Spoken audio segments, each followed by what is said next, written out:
Muchas gracias a las autoridades por de alguna manera dar la bienvenida a este congreso.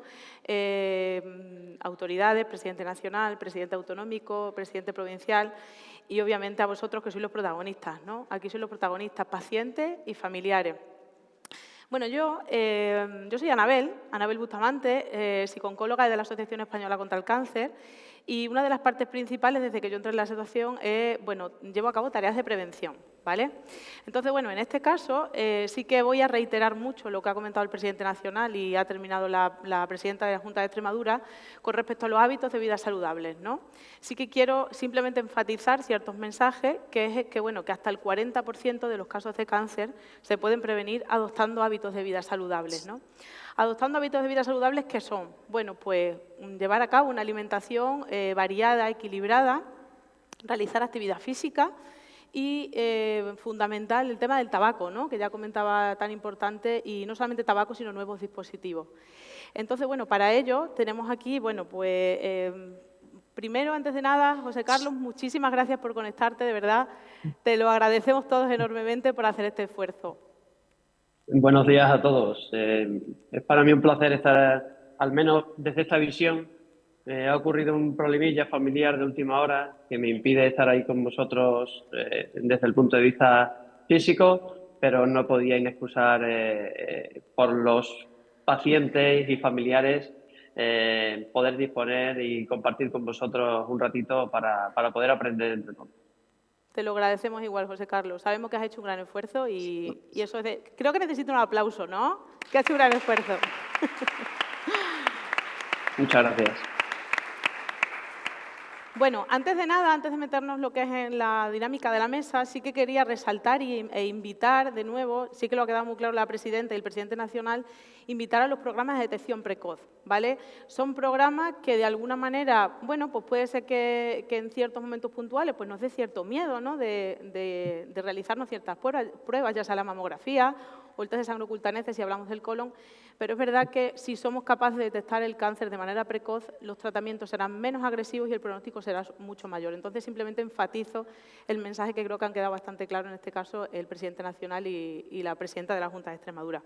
Y vamos a comenzar, ¿no? Voy a comenzar presentando, voy a comenzar por José Carlos, ¿vale? Que él es neumólogo en el Hospital de Llerena y Zafra, experto en tabaquismo por la Sociedad Española de Neumología y Cirugía Torácica, vocal de la directiva del área de tabaquismo de la SEPAR, coordinador de la unidad de tabaquismo de Talavera de la Reina y autor de ciertos capítulos, ¿vale?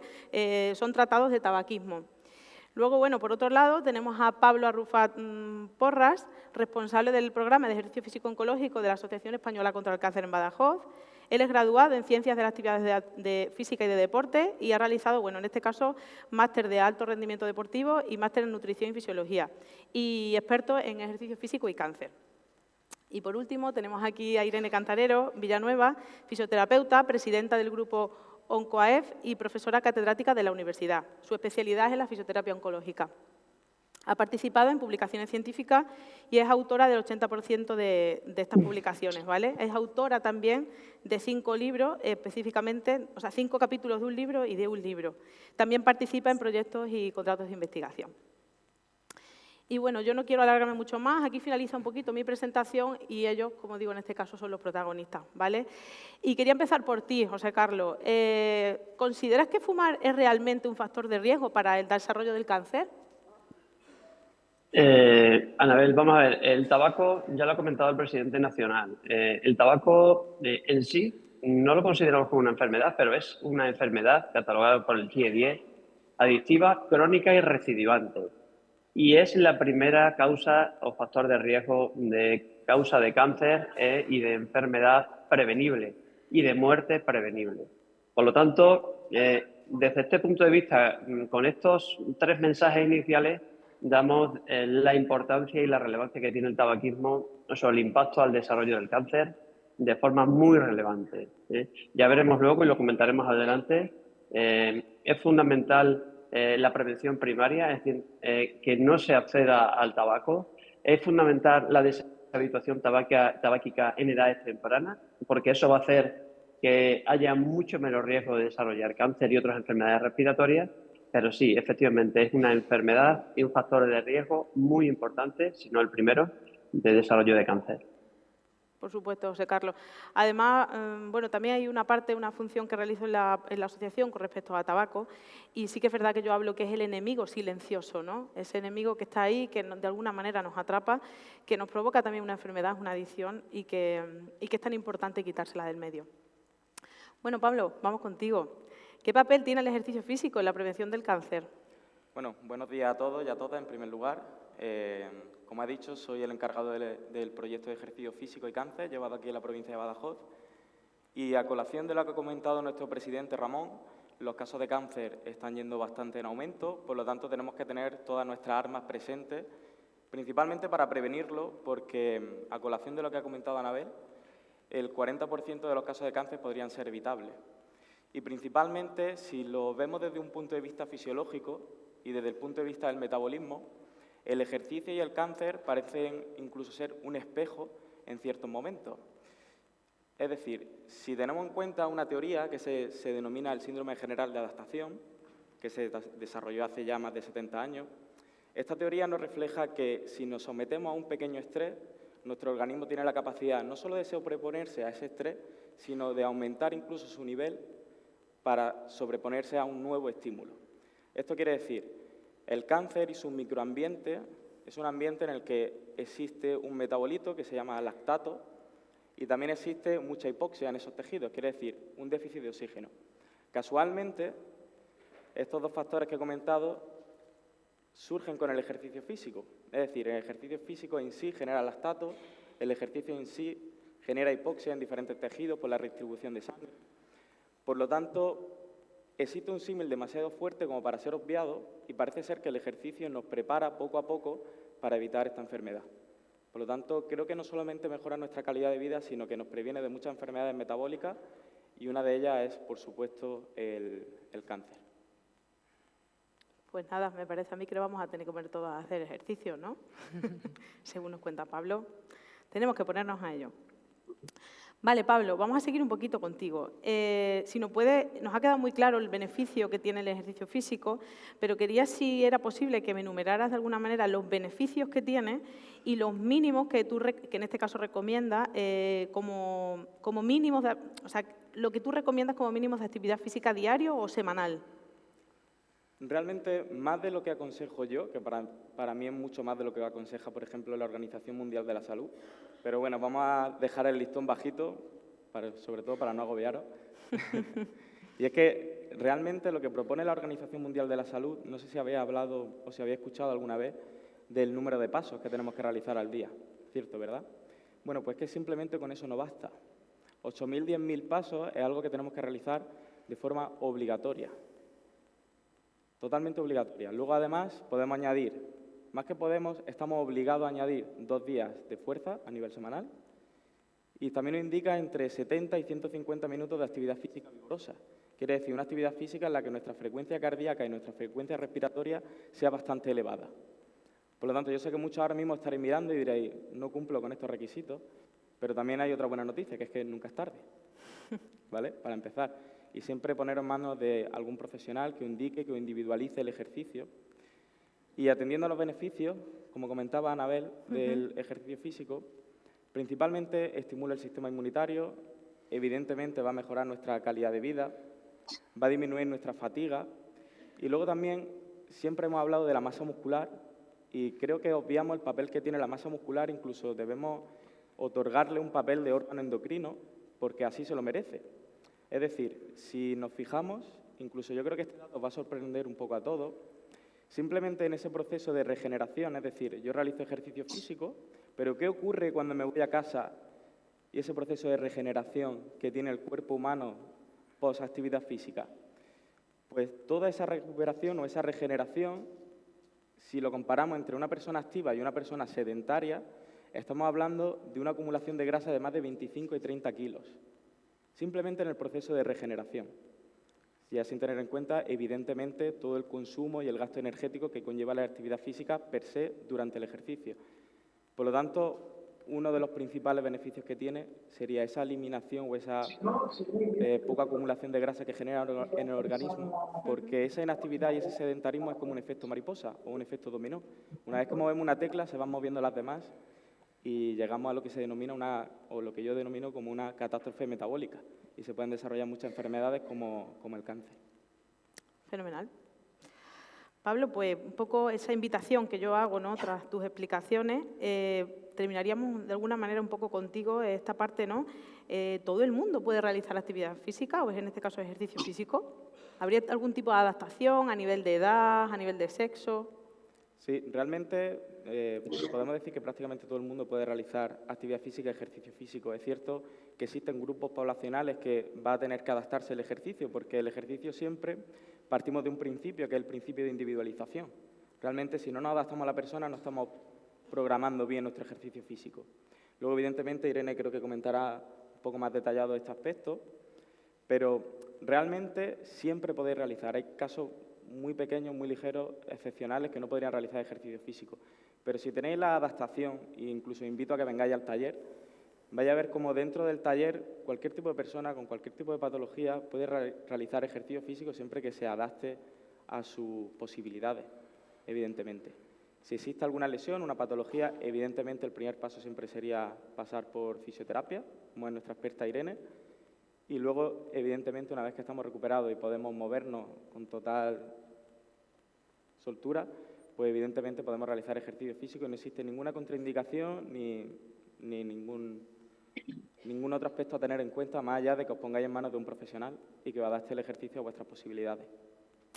Fenomenal, Pablo. Muchas gracias. Vamos a seguir contigo, Irene. ¿Cómo la fisioterapia puede contribuir a estos hábitos de vida saludables para la prevención de la enfermedad? ¿Y qué dificultades se dan? Pues muchísimas gracias. Antes de comenzar, si me permite, supuesto. agradecer, pues bueno, como no puede ser de otra forma, a la Asociación Española contra el Cáncer por la gran labor que hace a nivel social, a todas las instituciones que la apoyan, al Colegio de Fisioterapeutas de Extremadura, pues por pensar en mí para poder compartir un poco pues la experiencia que tengo a nivel investigador sobre todo. Y bueno, como no puede ser de otra forma, pues a todos los pacientes, voluntarios y familiares que nos dejáis acompañaros y aprender de vosotros en este camino, y sobre todo pues a todas las personas que participáis en estudios de investigación y nos ayudáis pues a avanzar en el conocimiento. Muchísimas gracias. Perdona, pero quería comenzar. Era tu momento. No quería ponerme a hablar y que se me olvidara. Por supuesto. Yo voy a contar una visión un poco personal, ¿vale?, de cómo yo vivo esto. Luego, si queréis, lo voy a contar así con mis palabras, a lo mejor suena un poco extraño, y luego, si queréis, pues lo matizamos un poco. Como sabemos, el cáncer es una enfermedad celular, y a mí me gusta decir celular y del medio, ¿vale? Y a mí me encanta el medio. ¿Por qué? Pues bueno, sabemos que hay factores, como se han hablado aquí, de tipo genético y otros que no son genéticos, que son modificables o no modificables, ¿no? Estos factores son los que condicionan que de alguna forma la célula pues empieza a hacer mutaciones y que esos organismos de control naturales que tiene nuestro cuerpo funcionen o empiecen a dejar de funcionar, ¿no? Entonces, el cáncer aparece en principio por esa acumulación de mutaciones incontrolada, ¿no?, que hace pues que una célula se desborde, y esto, pues bueno, como sabemos, ¿no?, pues se va trasladando de una célula a otra, ¿no? Estos factores tienen mucho que ver con algo que ha comentado en parte mi compañero Pablo, que es el estado de homeostasis del cuerpo, ¿vale? Los factores relacionados con el estilo de vida, como el consumo de tabaco, la actividad física, el sueño, la alimentación, son grandes reguladores de nuestro cuerpo general, ¿no? A mí me gusta, cuando hablo con personas que han recibido el diagnóstico de cáncer, me gusta hablar de un mar que está contaminado, ¿no? Les digo siempre, imaginar un mar donde viven peces, ¿no?, y el mar está muy contaminado. Es muy fácil que estos peces o estos seres vivos que viven allí pues sufran por lo que sea algún tipo de alteración, ¿no? Y todos los factores de vida saludable realizados en su justa medida ayudan a limpiar el mar, con lo cual, cuanto más limpio está el mar, pues menos posibilidades, en principio, apartando los factores genéticos, ¿no?, de desarrollar esta enfermedad.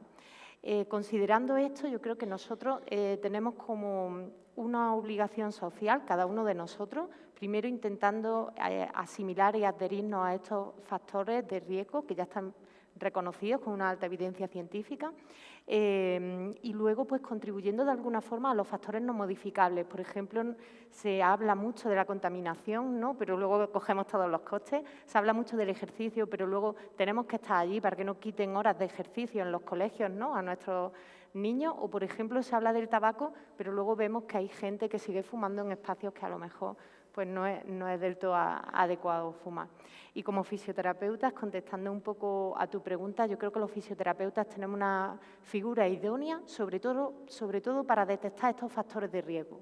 Yo creo que somos un profesional que estamos que establecemos, ¿no?, una relación muy estrecha con los pacientes que vienen a la clínica, ¿no?, en principio, a los servicios de atención de fisioterapia, y esto nos hace poder detectar de forma muy sencilla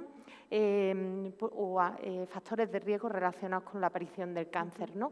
En caso de detectarlos, creo que tenemos la obligación, ¿no?, pues de derivar a otros profesionales para intentar abordarlos, ¿no? Hay profesionales pues mucho más preparados que nosotros en todas las áreas, por ejemplo, pues todo lo que ha contado Pablo, ¿no?, de cómo el ejercicio puede ayudar a prevenir esta enfermedad, la psicología, ¿no?, a la nutrición.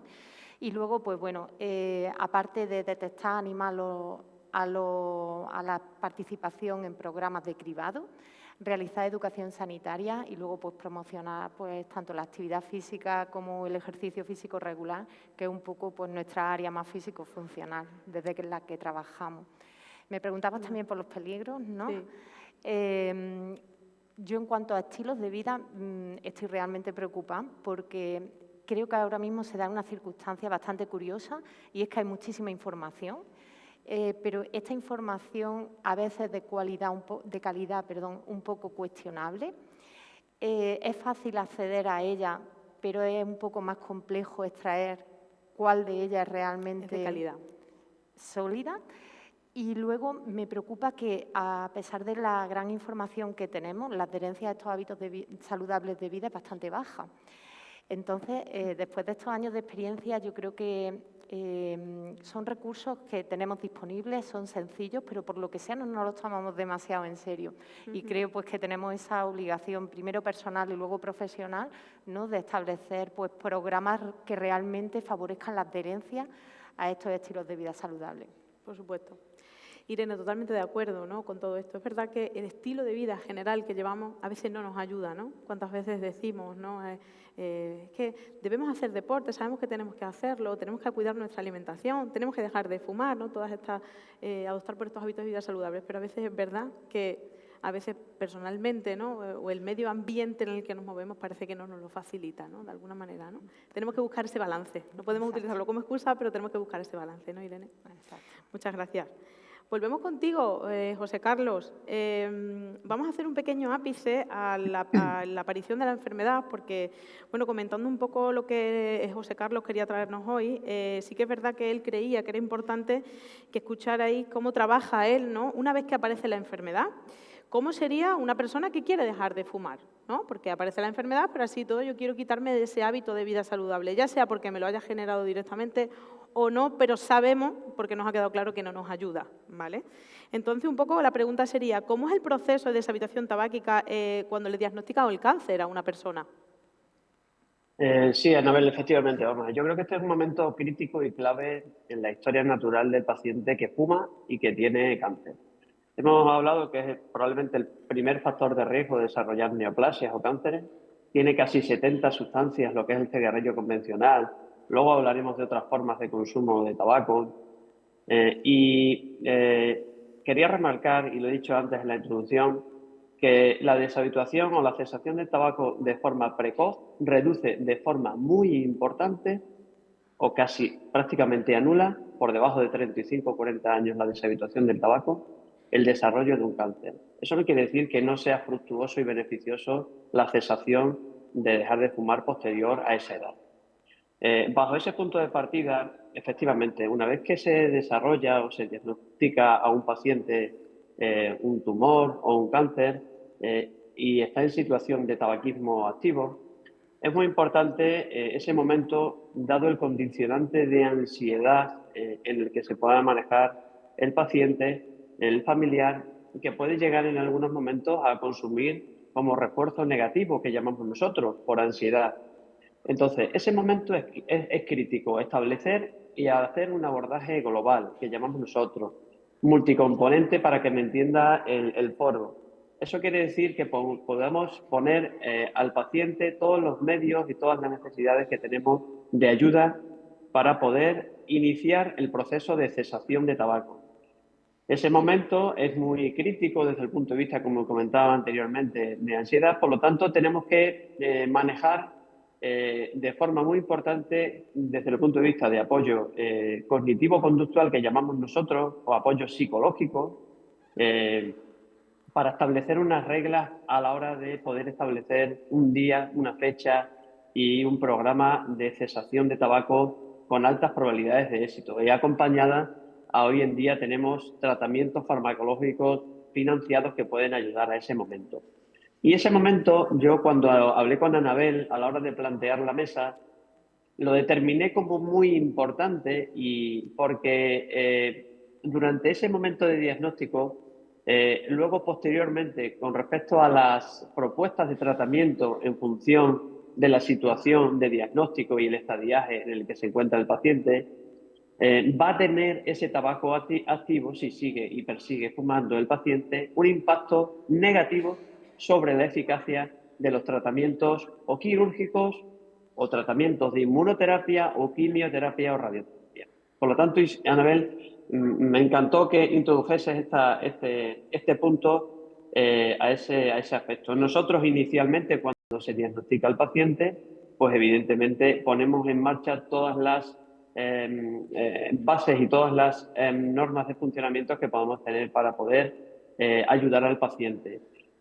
Hay que buscar el momento. Probablemente no sea adecuado el mismo momento del día, pero sí que hay que establecer unas estrategias de consejo en ese momento, porque posteriormente en la historia natural de su enfermedad el tabaco va a tener un impacto muy importante y si hay una deshabituación tabáquica, probablemente en la evolución va a tener una evolución más favorable que si sigue fumando.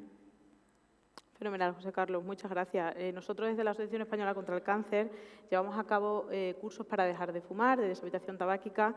En esos cursos, bueno, pueden acudir cualquier persona, es para población general, pero es verdad que, como bien decía José Carlos, de alguna manera es un poquito más complejo cuando el paciente es oncológico, ¿no? El paciente es oncológico porque conlleva una ansiedad relacionada con el proceso de diagnóstico y con todos los tratamientos que está viviendo. De ahí sí que quería recoger lo que ha dicho en este caso José Carlos, que se ponen a disposición todo lo que podemos, toda la ayuda que podemos darle al paciente. El tratamiento combinado, es decir, la parte médica y la psicológica, siempre de alguna manera es lo que da más éxito, ¿no?, a los tratamientos. Y bueno, algunas veces en estos casos pues necesitamos la colaboración, bueno, del neumólogo, en este caso del especialista, que lo ve junto con el tratamiento psicológico que de alguna manera nosotros le aportamos. Y bueno, también nos ha quedado claro, ¿no?, recogiendo lo último que ha dicho José Carlos, que el hecho de que una persona que esté en tratamiento esté fumando, pues al final disminuye la eficacia de los tratamientos y creo que es algo a tener en cuenta y que por eso tenemos que desplegar todos nuestros recursos. Muy bien, José Carlos, muchas gracias. Volvemos a ti, Irene. ¿Cómo la fisioterapia podría contribuir a que estos hábitos de vida saludable, una vez aparecida la enfermedad y durante los tratamientos? Sí, pues voy a aprovechar para explicar un poco un modelo que es el que hemos desarrollado en el Plan Andaluz de Fisioterapia Oncológica y que es un poco con el que ahora mismo yo me siento un poquito más cómoda. Nosotros pensamos que, bueno, una vez que una persona recibe el diagnóstico de cáncer, paralelamente a todos los tratamientos médicos, debe de entrar en un continuo de cuidado que no es más que un seguimiento exhaustivo por diferentes profesionales, ¿no? En este seguimiento nosotros creemos que debe de haber una parte de valoración muy importante, ¿vale? Simplemente pues monitorizar cualquier síntoma para detectar si en algún momento hay un cambio, ¿no?, que necesite que esa persona pues reciba una atención especial y luego pues hacer una valoración integral porque, como sabemos, pues cáncer y sus tratamientos tienen una afectación bastante sistémica.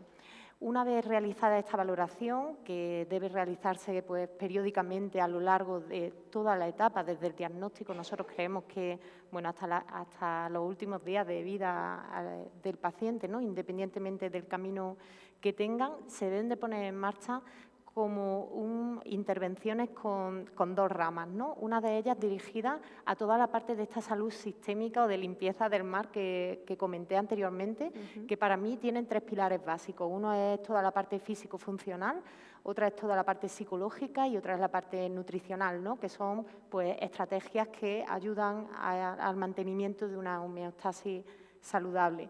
Y por otro lado, pues intervenciones específicas de diferentes profesionales, pues dependiendo de la sintomatología que se produzca en cada caso, ¿no? El momento, si nos vamos a periodos a lo largo de ese continuo de cuidado, para mí el momento del diagnóstico es un momento pues bueno, muy duro de asimilar, como todos sabemos, pero también un momento de oportunidad donde el cuerpo está diciendo, ¿no?, que a lo mejor algo está pasando y que tenemos una oportunidad para empezar a cuidarnos, ¿no? En este momento, pues desde la fisioterapia, ayudamos con la prehabilitación a que la persona llegue de la mejor forma posible a los tratamientos. Si el tratamiento es quirúrgico, pues intentamos que la persona, tenemos un margen de entre 4 y 8 semanas aproximadamente, dependiendo un poco de la época del año y donde estemos trabajando, para poner a esta persona fuerte para que el impacto de la operación luego pues, sea lo menos posible y no haya complicaciones postoperatorias o estas se minimicen. Y si comienza directamente pues, con los tratamientos, para mí es el momento durante los tratamientos, sobre todo a nivel sistémico, como la quimioterapia y la inmunoterapia, donde debemos de trabajar de forma más coordinada todos los profesionales que estamos en contacto con las personas que tienen cáncer, porque para mí es un momento sensible y me gusta hablar con claridad, ¿no?, un poco de esto sin asustar a nadie, pero es verdad que los tratamientos sistémicos vienen a reforzar esa contaminación de la que hablaba anteriormente, ¿no? Entonces es un momento donde el paciente, no todas las personas, hablando de forma general, puede tener ciertas fragilidades o tenemos que tener ciertos cuidados sobre el tipo de abordaje que hacemos, ¿no? Algo tan simple como puede ser el ejercicio, una sesión de ejercicio, para una persona en un momento determinado puede producir, a través del síndrome de adaptación, ¿no?, un estado de recuperación que produzca beneficios, pero no se sabe si el exceso, por ejemplo, de ejercicio en determinados momentos para determinadas personas puede ser un estímulo excesivo que en lugar de limpiar contribuye a contaminar un poquito el mar que he comentado anteriormente. Entonces, para mí, el momento en los que la persona está en tratamiento, sobre todo sistémico, es un momento donde los controles deben de hacerse bastante exhaustivos y todas las propuestas deben adaptarse cada día a lo que la persona es capaz de recibir para que estos estímulos sean saludables. Por supuesto. Irene, una pregunta. Nosotros aquí en la asociación, algo que de alguna manera nos define es la especialización, ¿no? ¿Cómo podría una persona, si alguien que está entre el público quiere acudir a un fisio, cómo podría acudir a un fisioterapeuta especializado en oncología? Sí, pues agradezco la pregunta. Actualmente, bueno, los fisioterapeutas de forma general tenemos formación sobre todo en la parte físico-funcional, ¿no?, todo lo que tiene que ver con ejercicio, actividad física, y luego pues se están realizando diferentes formaciones, tanto a nivel de grado como a nivel de posgrado, para intentar conseguir una especialización que todavía no tenemos, ¿vale? Desde diferentes instituciones como los colegios profesionales, el Consejo, desde AEF Oncología, desde la Asociación Española de Fisioterapia, tenemos un grupo de oncología y estamos entre todos intentando empujar para que realmente se reconozcan esta especialización. En el momento de hoy, ¿cómo podemos contactar con un fisioterapeuta? Pues lo más fácil es a través de los colegios profesionales de cada comunidad o a través de AEF Oncología, que estamos trabajando para intentar tener un registro de fisioterapeutas que tengan pues, unos requisitos básicos, ¿vale?, para trabajar pues, de forma segura. Fenomenal. Muchas gracias, Irene. Pablo, vuelvo un momentito a ti. Un poco desde tu perspectiva, ¿qué beneficios consideras que tiene el ejercicio físico para el paciente oncológico? Pues realmente muchos de estos beneficios lo ha estado comentando Irene con esta pequeña analogía que ha hecho del mar, etcétera. Entonces, principalmente tenemos que entender que el ejercicio físico dentro del paciente oncológico, cuanto antes, mejor. Es decir, está más que evidenciado que no existe ninguna fase o específica en la que tenga que comenzar o esperar, sino que cuanto antes empecemos a realizar el ejercicio físico, mayores beneficios vamos a tener.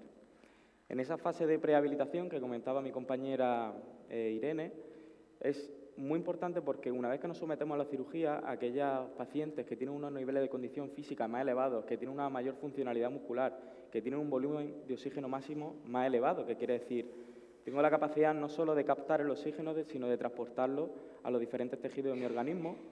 Está comprobado que tienen más probabilidades de éxito en la cirugía y además están menos días hospitalizados.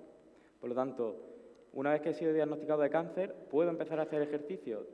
Debes empezar a hacer ejercicio, es muy importante. Luego tendremos una fase, que sería durante esta fase del tratamiento, que, como bien ha dicho Irene, esta fase del tratamiento, y algunos de los pacientes que entrenan con nosotros en la asociación están aquí y me lo comentan, ellos tienen muchas veces la sensación de que no son ellos mismos porque no tienen la capacidad de recuperación y de regeneración del organismo que tenían normalmente. Por lo tanto, una de las premisas, uno de los mantras que siempre les trato de explicar es que entrenen a una intensidad a la que se puedan recuperar. Es decir, yo puedo entrenar hoy, sentirme fuerte, excederme y, por lo tanto, al día siguiente, pues yo siempre digo, me siento como una pasa, que es como tengo muchas agujetas. Lo comentaba Irene, ¿no? Entonces, esto estaría bastante contraindicado.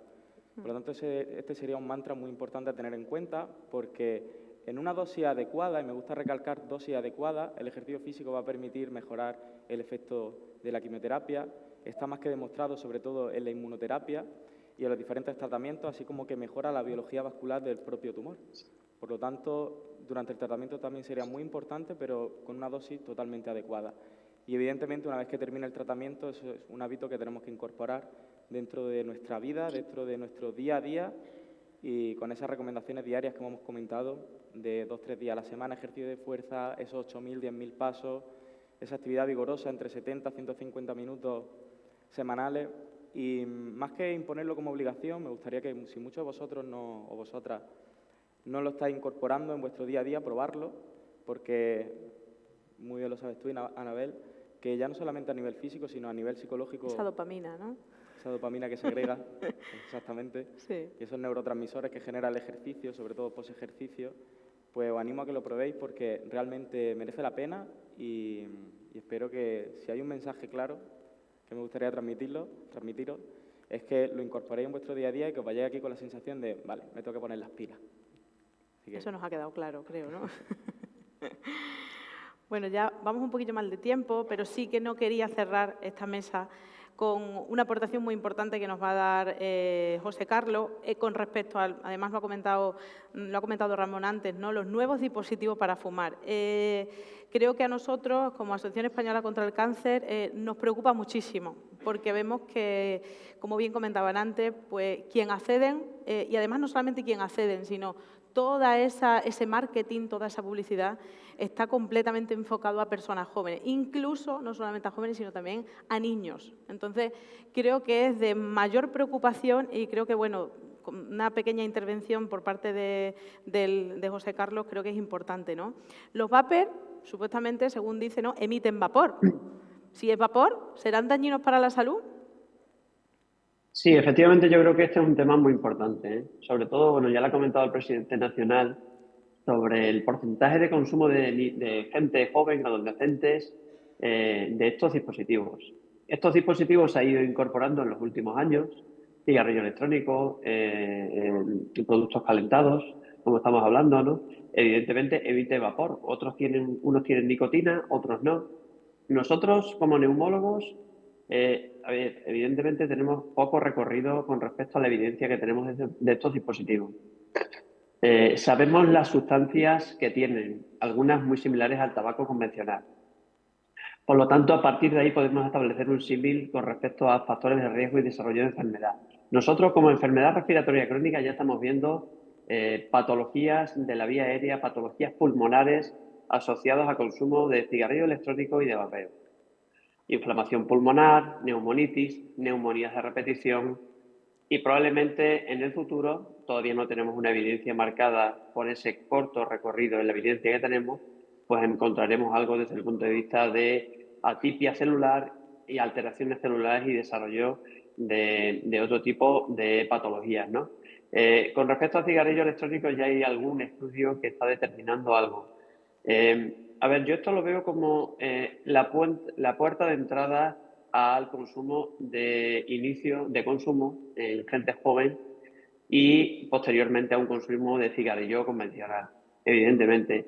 Y que creo que hay un abismo, hay una laguna desde el punto de vista del marco de regulación de estos dispositivos, tanto en el consumo como en la dispensación, como en fumar en espacios cerrados o en otro tipo de espacios donde ya el tabaco ya está regulado, y creo que se debe establecer un marco de actuación inmediata con respecto a estos dispositivos, porque probablemente a corto o medio plazo vamos a empezar a ver, nosotros ya lo estamos viendo como neumólogos, enfermedades de la vía aérea infecciosas, inflamatorias, que puedan desarrollarse otro tipo de enfermedades.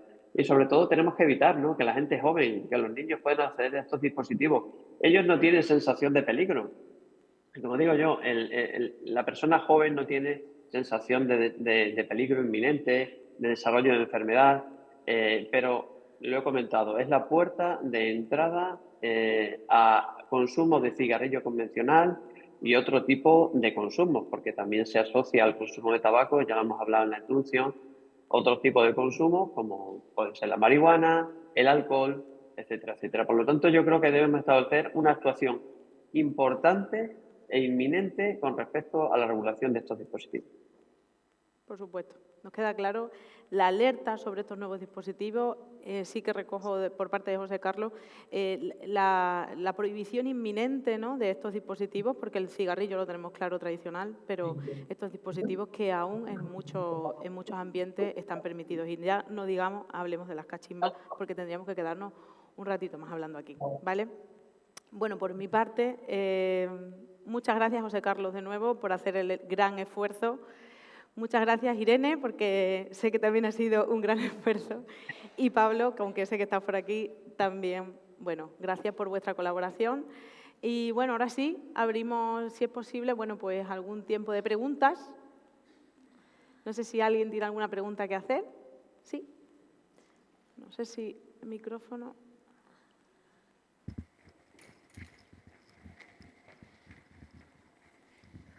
Hola, buenos días. Bueno, muchas gracias a los ponentes y enhorabuena por vuestras exposiciones, que creo que han sido muy enriquecedoras y muy claras. Gracias. A mí me gustaría haceros una pregunta a Irene y a Pablo, a los dos, quienes me pudierais contestar en esto. Quizás Irene, por estar más relacionada en todo el campo de investigación, ¿no?, en cuanto a fisioterapia y ejercicio físico con finalidad terapéutica.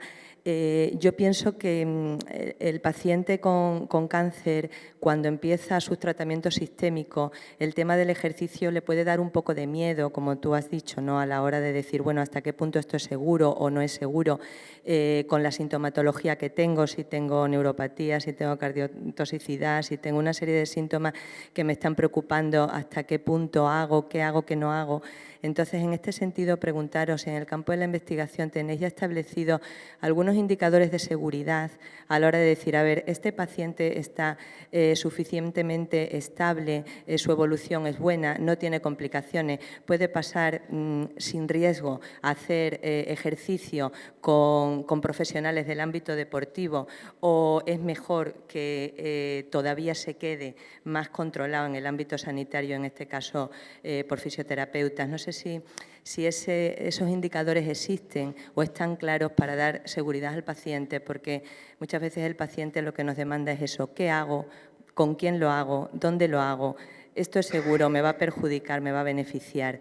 ¿Existe, la pregunta así concreta, indicadores claros de riesgo para hasta qué punto hacer o no ejercicio y con qué profesional, diríamos, monitorizar ese ejercicio?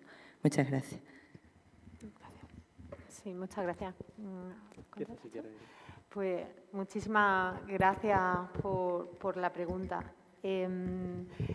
Hay que partir de la premisa que, como sabemos, el cáncer no es una única enfermedad, sino que engloba una gran heterogeneidad de situaciones, ¿no? Entonces, existen marcadores con evidencia científica que indican cierto riesgo para hacer ciertas cosas, en concreto ejercicio físico de intensidad moderada o intensa. Lo que sí es verdad es que esto tiene que partir de una evaluación periódica, continuada, porque, como sabemos, las fluctuaciones, incluso a lo largo del día, son bastante frecuentes. El modelo en el que yo defiendo, ¿no? y que me siento un poco cómoda por el apoyo científico que entiendo, ¿no? que a mi entender tiene, no establece no hay un único marcador o 2 o 3 que yo pueda indicar de si cumple esto, sí o sí no. Lo que hace es clasificar a los pacientes o a las personas con cáncer en 3 niveles de riesgo. Un nivel de riesgo alto, para que nos entendamos, son personas pues con grandes comorbilidades que están, por ejemplo, en tratamiento sistémico y pueden tener diferentes circunstancias, que tienen que trabajar en un ambiente hospitalario de forma muy controlada y por personal sanitario. Gente que tiene un nivel de riesgo moderado, que puede trabajar fuera del ambiente hospitalario, pero en centros sanitarios, y de forma también pues, bastante controlada. Y luego pues, personas que a lo mejor tienen un nivel de riesgo controlado, un nivel de riesgo un poquito más bajo, que desde mi punto de vista pues, pueden entrar a trabajar en un tipo de propuestas más comunitarias. Entonces, no sé si he contestado de forma concreta a la pregunta, porque es difícil establecer 2, 3, 5 marcadores, pero se miran marcadores, pues, factores de riesgo y comorbilidades, las analíticas, que como sabemos fluctúan bastante, y luego pues diferentes test clínicos de salud, por ejemplo el consumo de oxígeno, el nivel de situación, por ejemplo, muscular, o no sé, la frecuencia cardíaca en reposo, se me ocurre así a voz de pronto. Sí, y a nivel de nuestro trabajo dentro de la asociación, siempre con el paciente pasamos por 3 fases bien marcadas, que la primera sería una valoración de la historia clínica, que esto evidentemente no se encarga el graduado, sino de Ciencia de la Actividad Física y el Deporte, sino que se encarga su médico oncólogo. Estas guías son unas guías EFO, son las guías del ejercicio físico oncológico y establece una serie de marcadores, como hemoglobina u otros marcadores, que evidencian si todos esos marcadores y esos criterios se cumplen y son positivos, estaremos hablando de un paciente que efectivamente no tiene un riesgo elevado para ser tratado en un ambiente hospitalario. Por lo tanto, nosotros, junto con el justificante del oncólogo y todas estas pruebas, nos da el permiso y el acceso y nos cerciora de que, evidentemente, el paciente está adecuado para empezar un programa de ejercicio físico. Y luego todos estos efectos secundarios que comentaba de neuropatía periférica o como incluso puede ser el propio linfedema, son aspectos que evidentemente de la fisioterapia se pueden tratar. Y el ejercicio físico simplemente mejora a nivel sistémico siempre que vaya en dosis adecuada. Por lo tanto, aunque no tratemos directamente con una zona afectada, a nivel sistémico va a mejorar bastante y muchos de estos efectos secundarios, por ejemplo, la fatiga relativa al cáncer, que era algo que nuestros pacientes nos comunican mucho, esa fatiga que no saben muy bien por qué es, que porque descanso y sigo fatigado, no encuentro una solución, pero paradójicamente cuando se mueven esa fatiga disminuye. Entonces realmente nosotros no estamos realizando algo específico para combatir esta fatiga, simplemente estamos realizando movimientos y ejercicios acorde a sus capacidades, pero por fortuna y por beneficio tiene como resultado como una disminución de estos efectos secundarios. Por lo tanto, siempre partimos de una valoración primero del personal sanitario, del oncólogo, para luego ejercer nosotros nuestra función. Perfecto. Gracias a los dos. ¿Alguna pregunta más?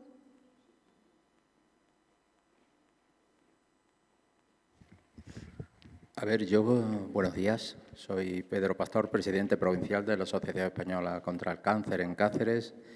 Y quería hacer una pregunta, una reflexión en voz alta, ¿no? Estamos hablando hoy aquí de hábitos de vida saludable, de cómo esto contribuye a la prevención y me preocupa y no puedo dejar de pasar la ocasión, ya lo ha hecho nuestro presidente, de hablar e insistir en el tabaquismo. Tabaquismo, estamos aquí en Badajoz, en Cáceres, en el epicentro de esta riada de humo de tabaco que nos inunda en Extremadura. Es una realidad. Hay fallos fallecen muchas personas a consecuencia de cáncer de pulmón y tenemos aquí a un neumólogo de enfermedad pulmonar obstructiva crónica. Estamos, en definitiva, tratando las consecuencias del tabaquismo, que es el cáncer y las enfermedades respiratorias, pero se está haciendo poco en nuestra comunidad para tratar esta enfermedad que es el tabaquismo. Tenemos que apretar el acelerador aquí, porque como sociedad nos lo tenemos que hacer ver todos, y en segundo lugar porque estamos en una comunidad, querido Ramón, donde no tenemos un plan de tabaquismo. El tabaco es el problema de salud pública número 1 en Extremadura. Y esto se lo he comentado aquí a nuestra presidenta y consejera, está metido en un cajón donde expertos ya lo hicieron. No se saca, no se pone en pie. Entonces, yo querría que hoy aquí, ojalá todas las asociaciones hermanas que estamos en estos, expertos, como veo aquí al doctor Emilio Salguero, del Comité Nacional de Prevención del Tabaquismo, hagamos un frente común. Aquí hay que movilizarnos frente al tabaco, pero como extremeños. Yo creo que tenemos que darle una gran vuelta a este gran problema que tenemos aquí. Y bueno, yo creo que todos los que estamos aquí estamos sensibilizados, pero que nuestro centro sanitario, nuestro sistema extremeño de salud consume muchos recursos en tratar todo esto. En otras comunidades está ya bajando este problema y aquí nos mantenemos líderes, ¿no? Entonces, pues, simplemente lanzarlo ahí. ¿Vale? Muchas gracias, Pedro. Vale. Sabes que aquí todos estamos en esta misma línea, Sí. solo esperamos que lo saques del cajón. Eso es. ¿Alguna pregunta más?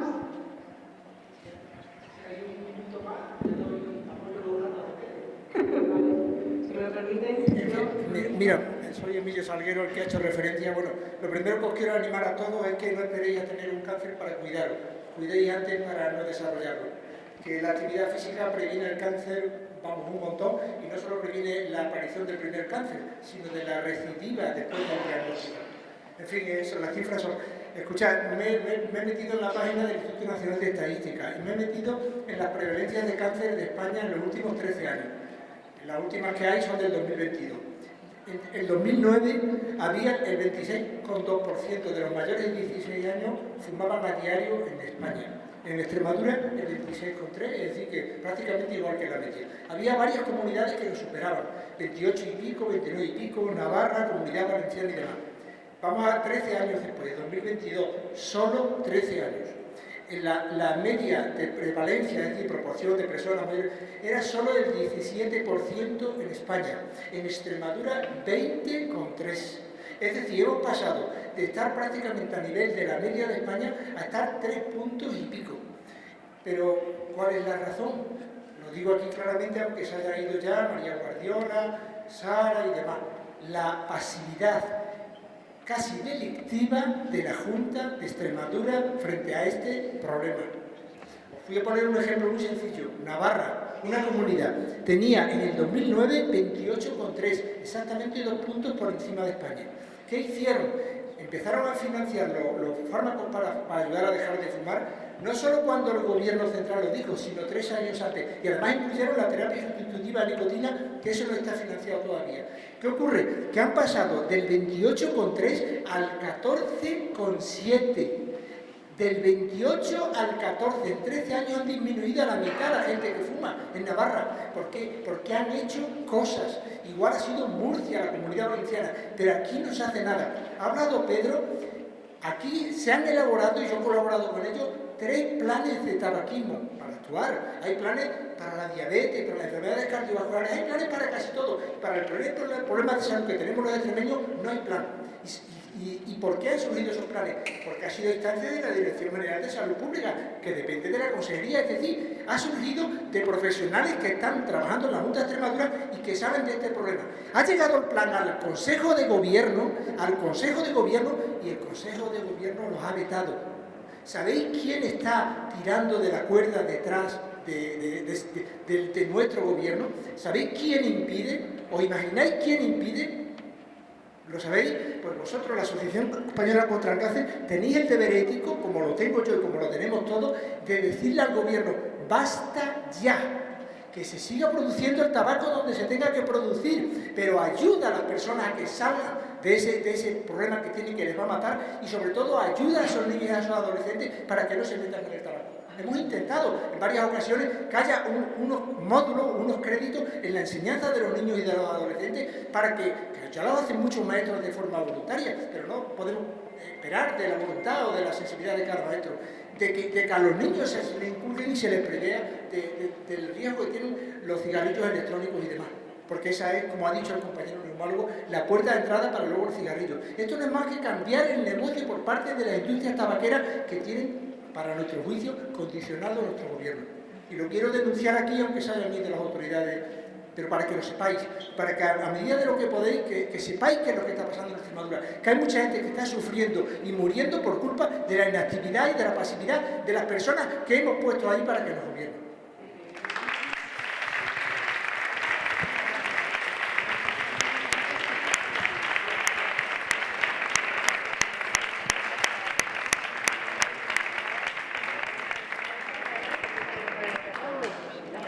Emilio, muchas gracias por tu... Creo que aquí, como le decía un poco Pedro, ¿no? Aquí todos vamos en esa misma línea. Nosotros en la Asociación Española contra el Cáncer estamos justo en esa línea, con esos espacios libres de humo para precisamente evitar, no solo que poco a poco la persona vaya siendo mucho más consciente, sino también, y yo creo que es más importante aún, de aquellas personas menores que no tienen capacidad de elección y que en muchas situaciones se ven inhalando humo que les genera posteriormente enfermedades, ¿no? Nosotros estamos en esa línea. Emilio, lo recogemos, de verdad. Vamos a conseguir, como digo, vamos a intentar, al menos desde aquí, ¿verdad, Pedro?, que salga del cajón y dejarlo todo, ¿no? Muchas gracias. Una pregunta más, creo que ya estamos fuera de tiempo. ¿Sí? Estoy de acuerdo con lo que ha dicho Emilio, pero también quiero recalcar que desde la Junta y desde el Sistema Nacional de Salud, sobre todo en Extremadura, existen consultas de deshabituación tabáquica a nivel de enfermería y a nivel de medicina, con consultas específicas llevadas por neumólogos y por enfermeros especialistas en esto. Obviamente se podría hacer muchísimo más para rebajar la cifra y en eso tienen que actuar, pero tampoco es que no se haga nada, y eso también quiero dejarlo claro porque hay especialistas encargados de eso. Y con respecto al tema del taller de Pablo y demás, quería preguntar cómo un paciente oncológico puede acceder a ese tipo de terapia, ejercicio físico y demás. Sí, porque lo que ha quedado bastante claro, creo que el ejercicio físico tiene que estar llevado por un profesional que nos indique cuál es la dosis para que ni se quede corto ni sea excesivo, para que sea perjudicial. Entonces, ¿cómo un paciente puede acceder a ello? Bien, pues agradezco bastante tu pregunta y principalmente desde Infocáncer, el teléfono de aquí propio, accediendo de manera presencial a la sede, podemos acceder. Una vez que vamos a la sede o llamamos a Infocáncer, directamente se deriva conmigo, donde tenemos una charla telefónica, y una vez realizado este paso, vamos a lo que he comentado anteriormente. Hablaríamos con oncología, con servicios sanitarios, y vemos de qué manera podemos orientar mejor su entrenamiento y su condicionamiento. El siguiente nivel sería establecer un nivel inicial, una evaluación inicial, y esta evaluación inicial muchas veces tiene, por ejemplo, con niveles tan bajos que ni siquiera podemos realizarlo. Es decir, no podemos saber ni siquiera en qué nivel está, o tenemos que intuir que está un nivel por debajo de los mínimos que nos marcan esta valoración. Por lo tanto, si hay alguien que se quiera inscribir a este proyecto de ejercicio físico, que llame a Infocáncer al teléfono 900 100 036. 900 100 036. Queda acabado, porque acuda directamente a la sede, así que agradezco tu pregunta, y si hay alguien interesado, pues sería lo paso a seguir. Tenemos que cerrar la mesa. Muchas gracias a todos por esta escucha. Muchas gracias a los ponentes por de alguna manera aportar nuestra parte profesional a toda esta mesa. Y nada,